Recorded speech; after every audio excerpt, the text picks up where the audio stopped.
a champion Frank ma mention see mfi ho mo na mo wa ban looking at said the normal ekoi ye be ye ne dey na miensa I think say you share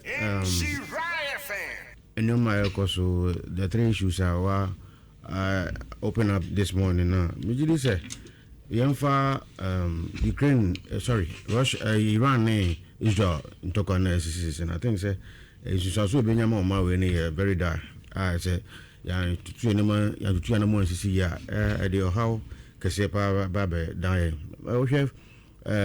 we are in a globalized world or global we live in a global village obia mani so obi so I just say and unti say Israel and America and Iran and nyama ntoko na nka yan so dey say be but do share found one sense somewhere that man and I said we are seeing in our swap.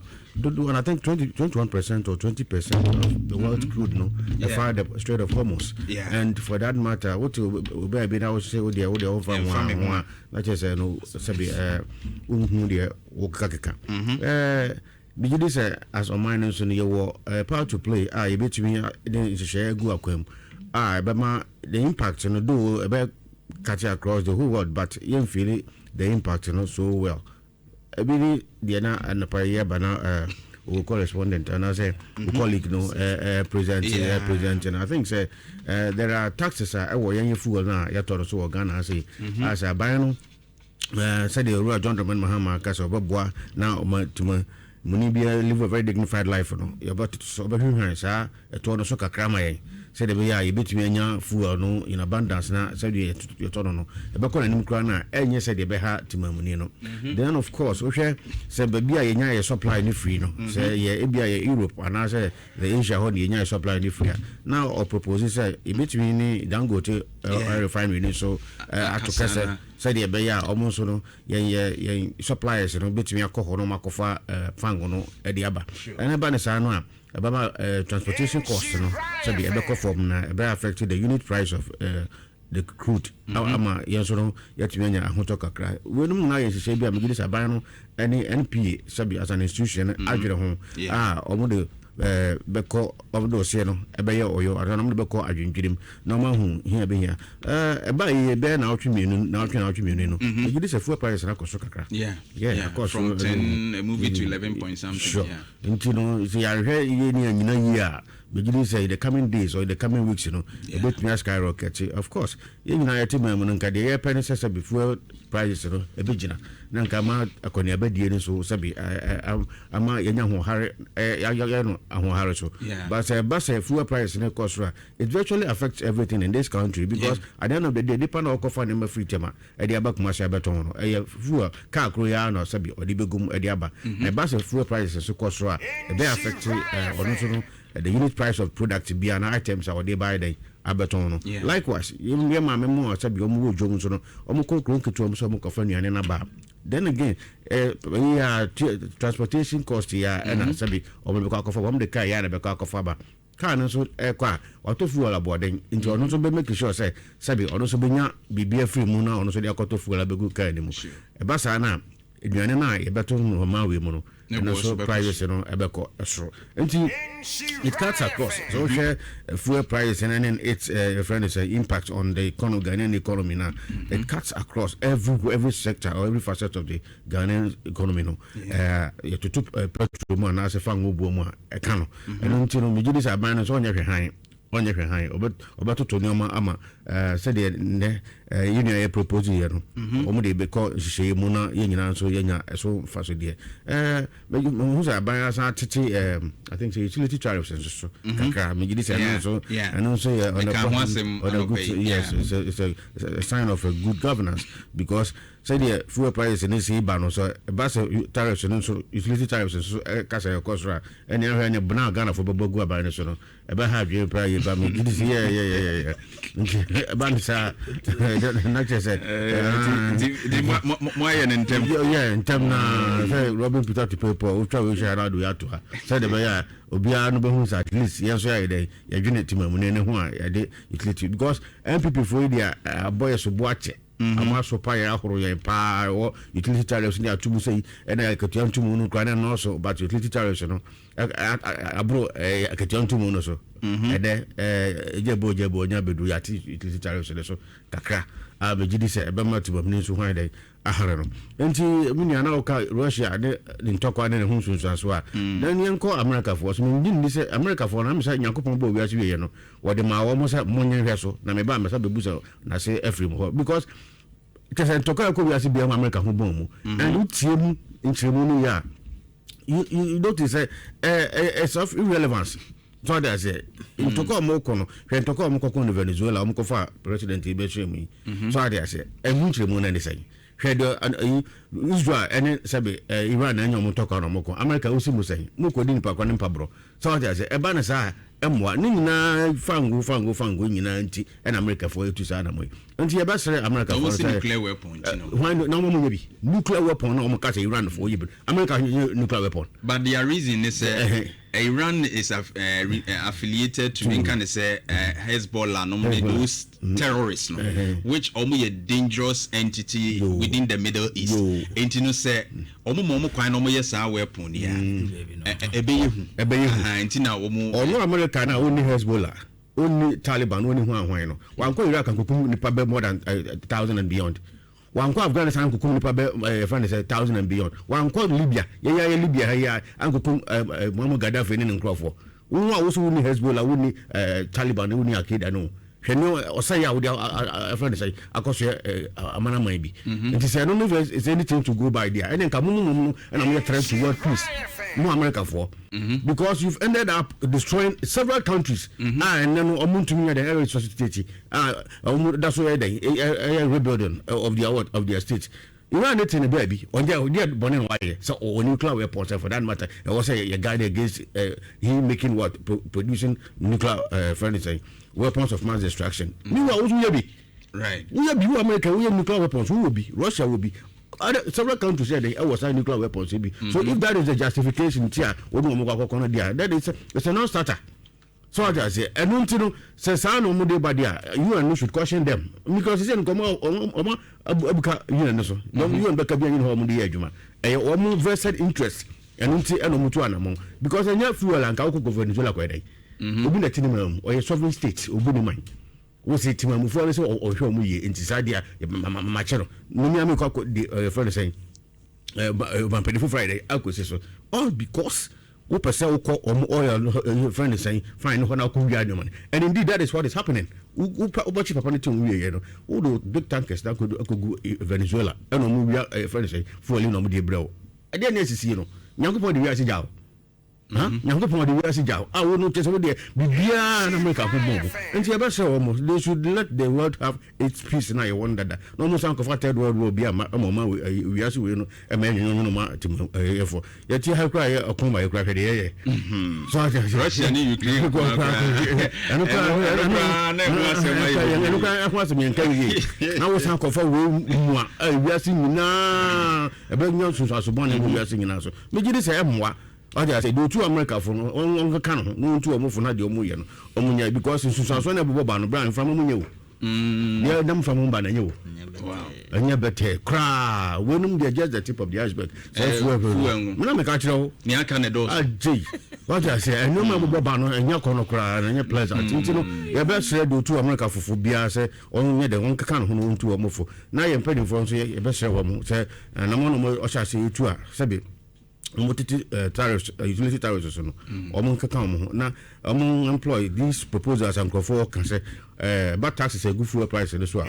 Among benefits, they said the way fuel prices and cost will be to say, time, Ukraine, Russia for the near. If we go to 23 or 24 later, and she now said,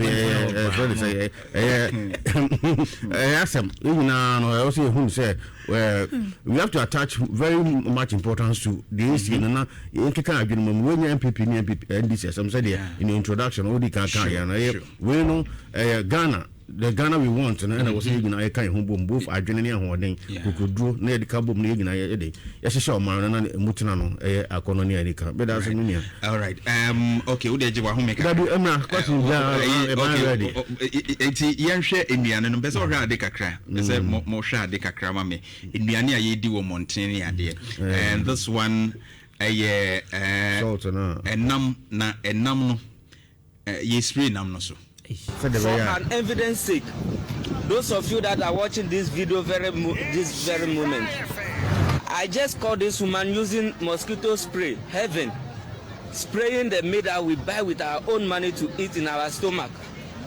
I tried to question them, they don't even mind me. You can see the mosquito spray there.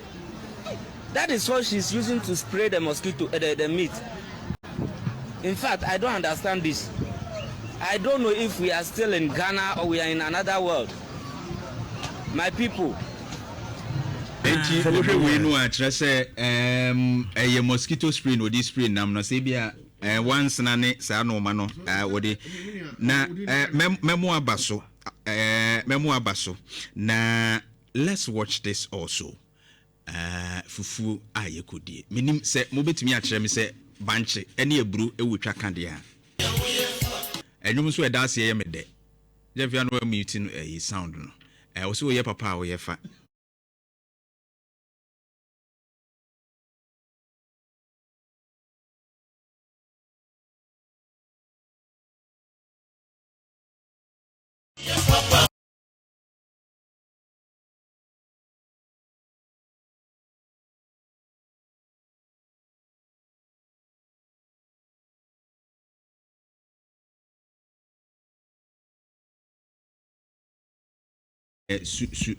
ba ko no mo friend sen eduro bi no a wo mo ye de ba ya boys to go so a wo mo enra be ye ho sukudai we this one sukudai eno so no mo say epepa akoma ho na ama ho aye den nti mema no ne ade kra to go so a ma yes kidney problems ne ade a ade ama ne liver no nyasem ketwa recently and this week and Ashanti Regional Security Council I crack it down on that.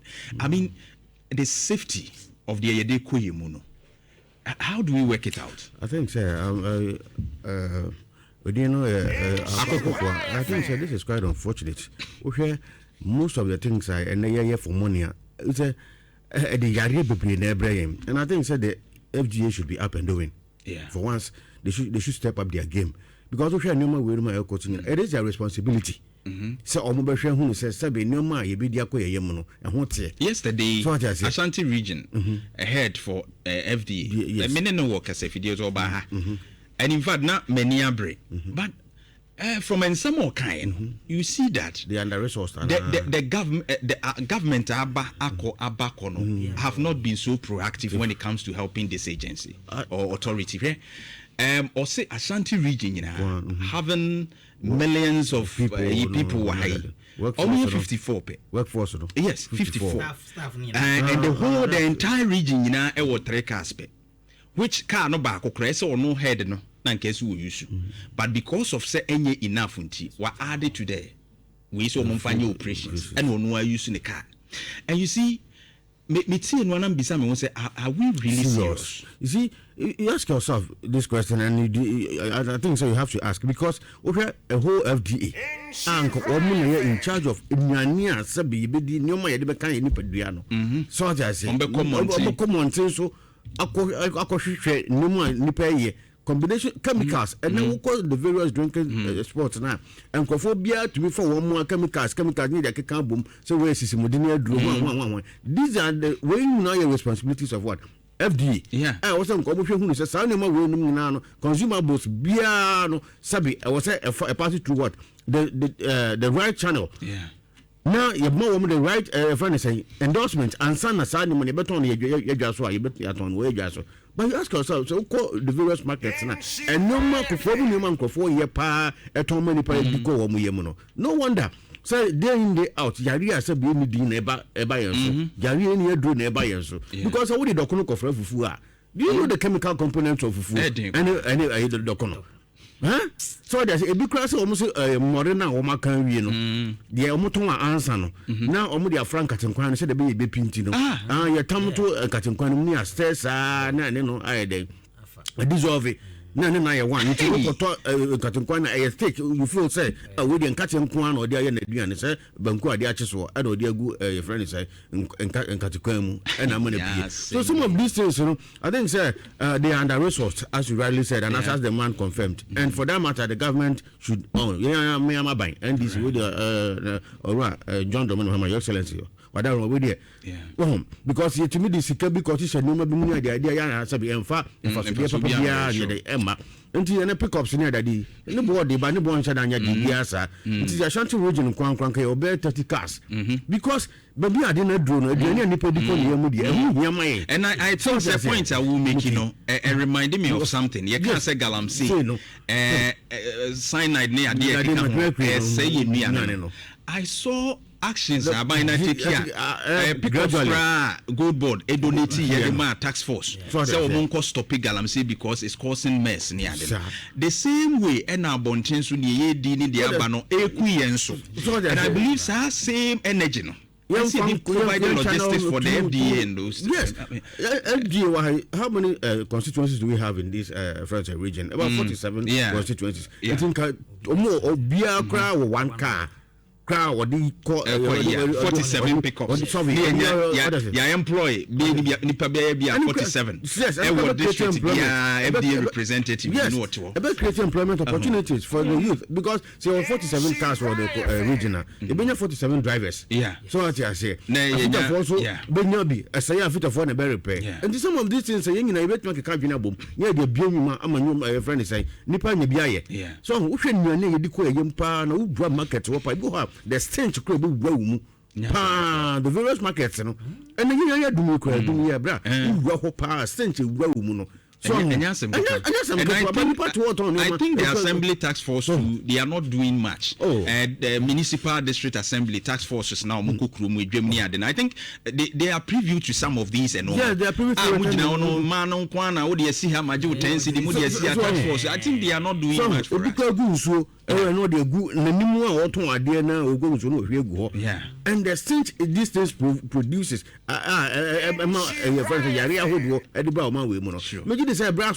where the Ghanaian population increasing astronomically. Sure. And for that matter, there should be corresponding measures about controlling the population growth. Sure. So there's a health issues. Settlement. Sure. Was the phase 2 of the central friends Dubai. Yeah. You see, already. Phase 2 being ready to cry Dubai never want the traffic, human traffic. And he said, if we finish the phase 2, the human traffic and the vehicular traffic, I don't think we can bear. So I say, plans should be on deck. Now the central business district, and can relocate to be. So they are a Joseph baby crana, and can go see a modern market is Dubai. This is a crew from the this is so grass a conco. It's in the pipeline. It's in the pipeline. So I say, it's in the pipeline. But this is my suggestion. This is my suggestion. I think the central business district of Kumasi, I will say, you relocate to Biko baby, and Joshua watch your baby. So, and no be her. Young Tono, Krum, but you be Yako, said the Bayer Krum, you be the decentralizing the business congestion crown. So I say, no, Ajukakra, because you the rate, Juma DSC so a doom and an important work a crack, human traffic, vehicular traffic. I know, yeah, I know, then, Sano Nipanish, Sumi Babukrana, chemicals, Yaki, or Yabukana. So I say, I better have the crack such a place I could monitor. Yeah. So these are the city engineers, when I am a Juma. Montanase, no moon, the way a population is grown. Young corresponding measures are a Bama Crown, my day, Adjo, not to my Munimus one hard enough. And maybe bar, young now will feel the pinch. Right. So that we will really feel the pinch, but it's unfortunate. You know, my coso say Nia, yeah, poison, where self-inflicted friends like deaths, and my honor, and diseases, you know, because what the body, what the document for food. So I say, a bit of rubber plastics, a go and one by Oko kan menka said the very crispy said we are never say when I want to dinner will be there call you sabi the yare na be ma wo nti nyina no in as much as FGO no sabi ebia they are not up to task no yanya yati mamu na so yenso yenhwe yen ho oko to so nipa no ye bibi na emwa your friend say yeah setena I will say you have to caution the person if possible get the person arrested so just said the be ya I don't know extending enkwere ni mana say entra enkwere ni na mo so nti me de kakra me ni so I think say expansion we are okay we me na me take video we e wo edum as you were mentioning na hwe kwan un say we a streets na they baby boys no PZ baby boys in ton phones no na o de awuram said they wo call a boss FM side ho hwe bra we e kwan to the car awuram a obeden wetimi apie almost said I took this video and yes we are fighting congestion no they say but look this will be so mu baby ye the boni bia obeden what I say o show that come to be no prepare dey no what I say no dey aba na won so ato we say wholesome no ato do adi e dey yare nko na say we kunkum ye ho what the tomatoes no adi nyina nnuane a emre ye kra na spray so na break by force we twam no na emu na green na ho na ko right what I say enti mesa ba ho enti je wa ho me kakra na meba ho na ya hwe security de no so how you I want them to touch on it before meba mo ho mo na mo aban mu e ho ni hia me pa